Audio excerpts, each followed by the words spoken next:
嗨，大家好，我是躺平树。今天是2025年12月18号，这一期咱们继續胡聊胡适、胡指揮還有胡一靜老師啊。今天這個胡適又是縮量震盪滬指是震盪反彈，截至收盤，上證指數漲了 0.16%， 深成指跌了 1.29%， 創業板指數跌了 2.17%。那這個走勢不用說大家都知道，就是滬指微漲，創業板和深成指這個又是一根大陰線，那就說明是國家隊這個社保基金對吧，又啟動了銀行股護盤。事實上也確實這樣這個今天下午銀行股反彈，銀行板塊全線飄紅上海銀行漲了 3%， 蘇州銀行、廈門銀行、杭州銀行漲超 2%， 建設銀行、南京銀行、江陰銀行漲幅居前。這銀行板塊全線反彈，也就是這個可以看出國家隊主力護盤心切。確實這個到了一些微妙的關鍵這個時刻如果繼續暴跌有可能會引起恐慌，所以這個時候國家隊果斷出手但是今天這個成交量也說明問題，兩市成交額只有 1.6 萬億多一點，比昨天少了1600億，就是縮量。這個全市場2845家上漲，2416家下跌，大概一半一半的這麼比例。昨天可以說是胡適一個反彈，走了一個陽包陰對吧？把前一天的這個陰線給包住了，給人感覺今天應該是很有利的，好像是那個觸底對吧？回升，結果今天就沒勁兒了，只好出動銀行股來護盤，護住指數如果不看滬指，只看這個創業板或者是深成指，你就發現陰線、陽線、陰線這樣的一個排列縮量。如果明天主力不護盤，很有可能是黑色星期五也就是這個胡適往上的這個動力沒有了，突然消失。現在這個情況比較微妙你只要往上一漲，就有人跑；下跌呢，政策又不允許。實際上今天好像這個外圍市場都在跌昨天晚上這個美股也跌了。不過不要緊好消息又來了。這個第一財經又開始吹風叫存款搬家論。大家不是總覺得沒有新增資金進來嗎？沒有新韭菜進來，股市怎麼漲新韭菜在哪裡？有人遙指銀行存款，叫借問韭菜何處有專家遙指銀行的存款。媒體報道說存款搬家入市潛力被低估了，機構稱萬億級資金可期。我想起了這個曹操的望梅止渴隨着存款利率持續下行，權益市場熱度提升，面對大量定期存款到期，銀行一方面將在重定價中迎來負債成本進一步下降，另一方面則面臨存款流失壓力。而作為存款搬家的一個重要方向，今年以來資本市場對這一趨勢關注和討論不斷升溫。有機構測算結果顯示，如果綜合考慮歷史經驗和當前超額儲蓄情況，未來存款搬家入市的潛在規模至少是萬億級的。從定期存款到到期規模來看，2024年之前存入，2026年之後到期的規模超過60萬億元。但也有機構人士提示稱，社會財富流向資本市場是一個長期過程，應該理性看待。相比之下，超30萬億元的規模的理財產品離資本市場更近，含權類理財產品未來空間值更值得關注。什麼意思也有專家說這個2026年到期的60萬億存款呢，大概率是指望不上，但是還有30萬億的理財產品是可以進一步忽悠他們入市的，對吧？你都已經買理財了，你還再問，對吧？再往前來一步嗎？膽子再大一點，对吧？步子再大一點，你不就是進股市了嗎？所以這個專家有關方面加大這個宣傳力度，讓這個30萬億的這個理財產品讓他們把錢拿出來進股市，這樣的話至少是萬億級別的。實際上這個就是告訴現在在胡適的這些人不要怕，後面有的是接盤的人這就跟房地產一樣的嘛。房地產你說房價這麼高，那房吹对不對？認為房價要漲的這些人，你就得告訴大家未來誰接盤，接盤的人在哪兒？胡適也遇到這個問題胡適你說現在對吧？你手上拿那個垃圾股8塊買的，你想18塊賣給別人，那誰接呢？那個人在哪兒呢？誰這麼傻呢？不要緊，對吧？這些人在銀行，你看這有30萬億理財產品，到時候对吧？只要3%的人願意炒股，那就1萬億就出來了。就我只能說這叫想得美为什麼呢？今天那個每日經濟新聞報道說員工加槓桿買公司股票虧慘了。哎呀，員工啊买自己家公司的股票加槓桿，結果褲衩子都赔掉了。20亿元買入，14億元賣給大股東，人數或多達4000人。此前子公司放棄一切自由標語引發爭議，大家還記得吧？咱們還做过个節目介紹過啊，廣西有一家這個化工廠吧，大門口標語就是放棄一切自由，進入廠區請自覺放棄一切自由。這網上引起熱議啊，這個挺諷刺的。我做節目的時候說了啊，這個就好比這個讓你放棄你不曾擁有的東西，這不是荒唐，這不是滑稽嗎？這是怎麼回事呢？12月15日晚，恆益石化公告其控股股東及一致行動人通過大宗交易增持公司近14億元，而公告後的首個交易日，恆益石化股價出現大幅下跌，盤中最大跌幅超過 9%， 差點跌停啊。同花順顯示啊，2025年12月5日，恆益石化發生5筆大宗交易，成交價均為 8.23 元，合計成交量約 1.7 億股。這 1.7 億股中，約有 1.62 億股來自於恆益石化第4期員工持股計劃以及恆益集團及附屬企業之部分員工信託計劃。什麼意思呢？2025年12月15日，恆益石化第4期員工持股計劃持有的約 1.14 億股公司股票通過大宗交易方式全部出售完畢。這部分股票啊是員工的持股計劃，實際上就是恆益石化的員工啊自己集資募資買的，現在把它賣掉套現，佔公司總股本的 3.16%。那誰買了呢？是恆益石化的大股東買了。恆益集團及附屬企業之部分員工信託計劃持有的約4784萬股股票通過大宗交易方式全部出售完畢，佔公司總股本的 1.33%。從本次賣出價格來看，恆益石化第4期員工持股計劃以及恆益集團及附屬企業之部分員工信託計劃均以大幅虧損收場。根據恆益石化第4期員工持股計劃，擬籌集資金總額不超過14億元，其中員工自籌資金不超過7億元，擬通過協議轉讓定向受讓股東股份、大宗交易、競價、融資、融券等法律法規允許的方式實現融資資金與自籌資金比例不超過 1%， 即金融機構融資金額不超過7億元，也就是員工一起湊了7個億，然後金融機構配資7個億，那就槓桿就是1比1啊，這就加槓桿嘛。這個員工掏7個億，銀行貸款7個億，這就14個億，買了這麼多股票，然後把這股票還要質押給銀行，你看對吧？就是價值14個億的股票押給銀行，銀行貸款是7個億，就這麼個玩法。該計劃設定1比1融資槓桿，員工出資7億元，假如沒有融資，買入股票總金額為7億元，如果股價下跌 30%， 自有資金虧損 30%， 虧損額為 2.1 億元。但在1比1槓桿融資下，買入股票總金額變成14億元，但股價下跌 30% 時，總資產虧損達 4.2 億元。在不考慮融資成本的前提下，虧損幅度較無融資槓桿擴大1倍。也就是說第4期這個員工持股計劃可以說虧慘了銀行給你配資，銀行是要賺利息的，他不賺分紅的錢，他也不賺這股價差價的錢，所以他也不承擔股價下跌的風險，他也不享受股價上漲帶來的收益。銀行配資他只賺那個利息，利息是固定的。所以說這員工持股計劃不僅這個損失加倍，而且他還要付利息，這3年的利息恐怕也不少。這個故事告訴我們什麼呢？對吧？員工想炒自己公司的股票，這個員工持股那肯定公司董事會，對吧？公司大股東他們的意思初衷那肯定也是希望員工跟着後面佔便宜賺點錢，因為畢竟不光是員工買它裡面大頭應該是管理層對吧？高管這回損失慘重員工持股這是合理合法的炒自己公司的股票，都能賠錢賠成這樣，那你說金融消費者靠道聽途說，對吧？靠這兒聽一嘴那兒聽一嘴去炒股能賺錢，那不是太陽打西邊出來了嗎？關於胡適為什麼總是走成這樣，對吧？到了一個點位他就不走了，往下來，要麼就是橫盤，要麼就是往下走。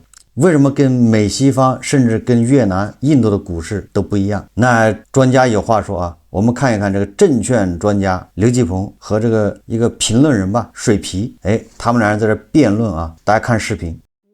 這個市場要建一個公平正義的股市。什麼叫公平正義的股市？你比如說定增，定增这裡邊就有很大的貓膩。定增為什麼不能改為配股呢？歷史上都是配股，都是配股，為什麼不能配股呢？你配股的話就是機構嘛，就是給機構。你說穿了就是中國的股市就被批人操縱着，這批人操縱着定增，他們拿着80%，然後還要把價格壓下來，最後賺一大筆。定增的都發了，如果配股呢，那我們就能把權證也就搞起來了。你這個價格如果說低，你是給所有老股東的。老股東說拿着你這個配股價，我配不起這股，我可以賣權證啊，我權證能賣幾塊？你這種公平的融資，如果能夠讓大家掙到錢，所以為什麼我還有一個觀點，要建一個公平正義的好股市。什麼是這樣的股市？就是能讓大多數人能掙到錢。現在中國的理財思路已經被堵得很死了，這麼低的利率，理財現在暴雷，然後你說股市要再起不來，我們從16大開始，每個黨中央的報告都提到要增加居民的財產性收入，恐怕在我們城市裡邊的居民財產性收入，資本市場是重要的一塊啊。你說你增加得了嗎？16大那應該是2002年，到現在20多年了，股市起不來啊。劉老師告訴你，不是股市起不來啊，是股市的體量變得越來越大，它不漲個，它橫着漲，這就是問題。這就是直接融資，就是你單方面提直接融資造成的結果。咱們從 IPO， 咱們把這幾條路如果能夠讓大家，比如說你 IPO 你打新，還有定增，如果能變成配股，就能夠讓在股市裡的人就能夠掙到錢，起碼他有較好的收入。不是，我的觀點跟你正好相反。從我的角度來講，因為你是個學者嘛，是吧？然後你的宏觀敘事，你覺得應該提高直接融資比例。從道理上講，我完全贊成。提高直接融資比例，你也得承認，這是一個發達國家最基本的標準。還有債券 ，OK。如果中國不能提高直接融資比例，就縮到的貨幣金融全是商業銀行。哎，不是，這路子是死的，走不通，不是那麼回事。我们現在之所以你說不能提高，是因為我們前一階段提高直接融資的比例的路徑有問題。我們要解決這個問題，不是要否定直接融資這個大的方向，這是你要去解決的。你也要跟着我，你必須落實點。我現在先跟你說，我為什麼聽到你說提高直接融資比例，咱們倆的思路不能一樣啊！不能一樣，大方向是一樣的。這一輪，比如說你賣了，我就是一個長期投資人，我自始至終這幾十年了，基本上都是滿倉，我就是耐心資本。我想了半天，我就是耐心資本。我跟你說呢，是這樣的，我們肯定有角色不同，否則的話，你很難理解為什麼市場總是這樣，對吧？對呀。那麼從你提出管理層的角度來講，從專家學者的角度來講，他們認為資本市場存在的價值主要就是提高直接融資比例，是其中一個。哎，包括治理，你別回避，包括治理，你別回避。考核領導的 KPI 是不是每年發多少薪水？所以這麼多商業銀行當了行長，當了證監會主席，所以出了問題。你說是不是吧？是，確實是我們只把資本市場當成融資的市場，向他們偏向，沒有保護投資人的利益。我跟你說，問題在哪裡？問題在於我們這個市場，它不是強調投資為本。所以今天要回歸本源，它是強調的是融資為先，對，兼顧投資。現在這已經算不錯了。吳清在最近幾個講話中已經強調了，要從一個融資市場對轉向投融資並重的市場。他已經強調2次了，他開始強調投資者了。這個取向是非常好，尤其是保護投資者的利益。這取向是非常好，但之前其實本能的它都是融資為先，現在是兼顧你投資，所以大家捨不得它呀。我就說為什麼上不去，原因就在這個地方。那另外一方面呢，因為 IPO 大躍進，所以我們現在的體量跟6100點的時候完全沒法比。我6100點的時候才1000多家，1000多家，然後市值也就是30來萬億，對吧？对，我現在是120萬億，4倍。沒，今天是106萬，最高只有120萬億。理論上講，劉老師，我跟你說的是理論上講啊，如果我們的上市公司的規模還跟2007年10月份是差不多的，1500家，那麼理論上講，現在120萬億的。那指數就是乘了4倍，指數就這麼上去了。但是我們指數為什麼上不去，或者說大家的其實的投資收益上不去呢？就因為它橫着漲，就長成了個矮冬瓜，它不長個，它橫着漲。這是我們現在指數啊碰到的最大的問題，就是指數是真的，那麼另外一方面呢，它並不能反映呢真實的需求。說到底就是供求失衡，場外的增量資金的進場比不上。你從 IPO 和定增以及大股東減持從這個市場拿走的資金，我贊成，又不付出。是呢，你也得看到一個問題，我們那兒還有160萬億儲蓄，資金的總量不少啊。大家為什麼不願意進你的股市？你没有財富效應啊！咱們就是啊，所以我現在說的是一定要解決財富效應，所以我才說今天要堵漏洞，而不是不應該搞直接融資。如果堵住漏洞，我們這個市場和我們國家的經濟增長，再看4000點。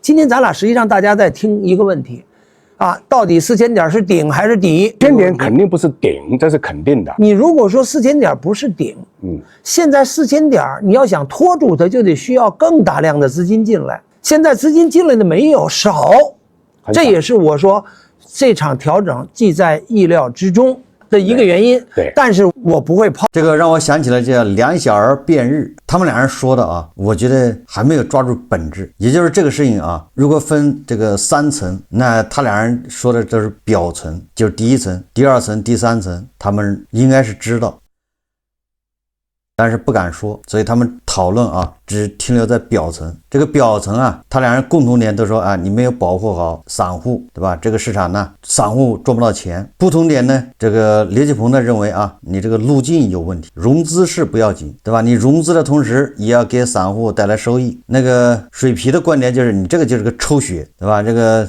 當年6100點的時候，6200點的時候，它的市值才30多萬億，你現在往裡瘋狂的就是提高供給嘛，就是上市公司越來越多，咱們上市公司是全球第1大嘛，數量第1多，對吧？前幾年說了，好像全球只有1.8萬家上市公司，咱們就7000家了，好像是這樣啊。清場是遙遙領先。哎，這麼一說，水皮說的好像也有道理啊，對吧？為什麼漲不起來啊？你不停的往裡放上市公司，對吧？來抽血。但是這個劉繼鵬就認為啊，這個不是主要原因。你看看，抽血不怕，我們血多啊，還有160萬億存款呢。實際上，在我看來啊，這個我覺得咱們這個股市啊，跟美西方甚至越南、印度的股市，它是截然不同的一個市場。你說它是個怪胎也不為過。歸根結底啊，抽絲剝繭，實際上就是這股市這個大池子抽血的太多啊，抽水的往裡注水的就是韭菜，所謂的金融消費者。還有一部分呢，理論上啊，應該是這些上市公司賺的錢，他們的利潤也應該成為這個水池子裡面的水的一部分。就是進入這個水池子的水啊，一個是金融消費者的口袋裡那點錢，一個就是上市公司，對吧？憑本事在他主營業務賺的錢。但是往出抽的血呢，有大股東減持，有印花稅，對吧？有這個各種稅、各種交易費，還有募集的資金，上市公司募集的資金募集走了，去銀行理財去了，對吧？去存銀行定期去了，這不是從池子裡抽走的錢嗎？大股東抽走的，各路基金抽走的，分紅分出去了，對吧？給那些分紅也相當於把錢分走了嗎？抽血的多，往裡注血的少啊，注水的，尤其是啊，本來應該是上市公司盈利能力強，對吧？上市公司回饋這個水池子裡面的水，結果沒有，最關鍵是這一塊，然後全指着啊，金融消費者，你把你的這個存款搬家，你看看，對吧？這個專家都是這種嘴臉啊，他盯着的就是老百姓的口袋，對吧？水池子水不夠，那你把存款搬出來往裡放，他沒有想過啊，應該有上市公司你多賺錢，你把這個利潤往裡放，沒有，所以上市公司從大股東角度說，它就成了個提款機。首先它沒辦法回饋，對吧？這個水池子裡往裡注水，它還要抽水，想方設法抽水走，變成一個負向循環。我覺得這是根本原因啊，最本質的就是這個，就是你這5000家上市公司真正能帶來利潤的非常少啊，能帶來利潤的絕大部分都是靠壟斷，對吧？你工行、建行、這銀行全部靠壟斷，它是需要靠牌照、特許經營，他們賺錢。那他這個錢賺的壟斷賺的錢，那是效率極低的啊，對吧？他的報表上賺1塊，實際上他有3塊被他糟踐了，浪費了，不用懷疑啊。壟斷嘛，壟斷他還能虧損呢，對不對？你看中石油、中石化動不動別人惹他不高興，一不高興他虧損給你看。高速公路，對吧？收費還能收虧損，你不服是嗎？所以都是這種水平的公司啊，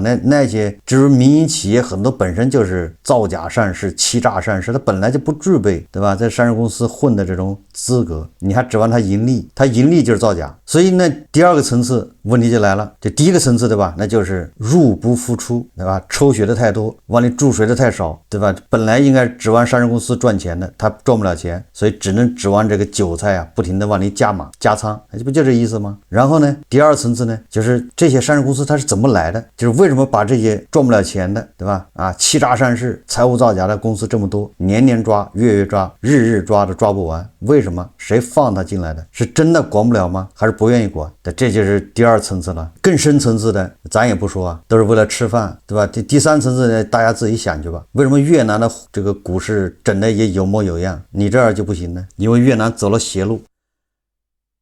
所以說啊，我說這是兩小兒辯日啊，對吧？這俩專家說的都是第一層的表象，你連監管的監管都進去蹬縫紉機去了，你想想吧，這是什麼個情況啊，對吧？連監督這個市場的監管這個監管的都進去了，怎麼解釋？所以還有好多人啊，執迷不悟，還指望着在這個市場想發家致富。我可以很負責任的告訴你啊，首先第一個，90%以上的人是不可能在這個市場發家致富的，偶爾有那麼一兩個，我告訴你，那都是人家放水養你，等到你成了規模成了氣候，人家一把割了的，這玩意你要看不出來，那你歷史書白看了。徐翔知道嗎？对吧？他以為他是大號鐮刀，最終對吧？證明他不過是一個工具而已，是個前面的白手套。所以你看啊，現在在胡市蹦躂的這些所謂的牛散，動不動掙10個億、幾十個億的，你把時間拉長一點，他們不會有好下場。這個我可以把話放在這兒啊。這個咱們胡市活躍的那些牛散，動不動多少億的啊！我要是這些牛散，我現在立馬低調的、悄悄的退出了，趕緊去做公益保命吧，對吧？沒事就把錢到處捐，看看能不能，對吧？晚年不要那麼淒慘。手套啊，不會有什麼好下場。要想這個胡市好起來，對吧？那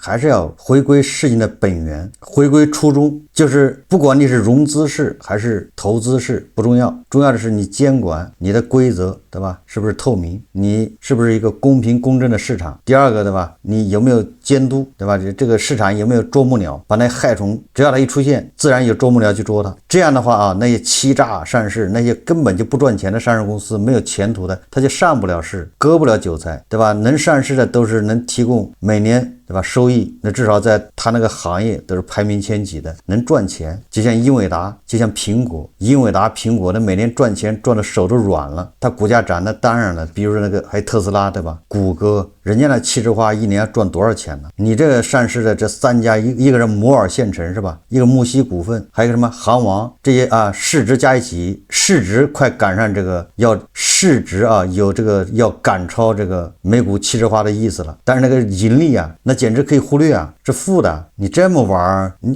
怎麼可能有牛市呢？最後啊，我們再看看這個胡一進老師。胡一進老師他今天發了一個微博評論呢，他也評論這個1644史觀。這個1644史觀我在上一個節目啊也談過了。浙江文宣啊把1644史觀呢已經打成了這個大侄子帶路黨，跟國外反華勢力相勾結。你說說吧，這些1644史觀的這些人啊，這些什麼西方唯史論吶，什麼紅樓夢什麼國有版是吧？紅樓夢什麼縮影派就什麼道明這個激親的啊，他做夢都沒想到自己被扣上一個大侄子，對吧？跟海外反華勢力相勾結，內外呼應，妄圖分裂。你說他做夢都沒想到啊！這胡一進老師啊，他對1644史觀他也做了評論啊，斗膽出來評論了。他說1644史觀這個事情呢，它就像一個夢幻泡影，大概這意思啊，就是你要跟他一認真吧，他沒了，他是個情緒。他說你要不認真吧，這個情緒你要得也不對也不行，這個情緒啊還挺大，這就像個泡沫一樣的。就你要認真去應對啊，發現這玩意它都是子虛烏有的。但是你要不管的吧，他好像就鋪天啊，這個排山倒海之勢啊，撲面而來，漫天飛舞。他說難點在於正規的學術辯論，如網上那些半抽風半起哄的道明是錯位的。你講道理，他玩情緒；你打正規戰，網上的情緒聚集，卻像麻雀戰、游擊戰，不是一個路數。說你不打他吧，他像海嘯；你打他吧，他也變成一堆泡沫。這個胡一進老師認為啊，1644史觀這個底層邏輯看透，它既是歷史虛無主義，又是互聯網廣場上的歷史虛無主義。情緒是它的本質。然後胡锡进老師啊，話锋一轉呢，說生活不易，這段時間經濟不太好，很多人更艰辛了。這種時候就會有人以各種方式調動情緒，收割情緒，推動情緒的釋放，這就是互聯網的現實。所以怎麼對待1644史觀是一回事，而怎麼對待那些情緒，理解他們的來龍去脈是另外一回事。而我們應當不斷抑制各種不正當收割情緒的带節奏，但對情緒本身要增加實質安撫的能力，這需要在互聯網之外做出巨大認真的努力。這項工作不可能以立竿見影的方式見效，而且情緒會源源不斷更新。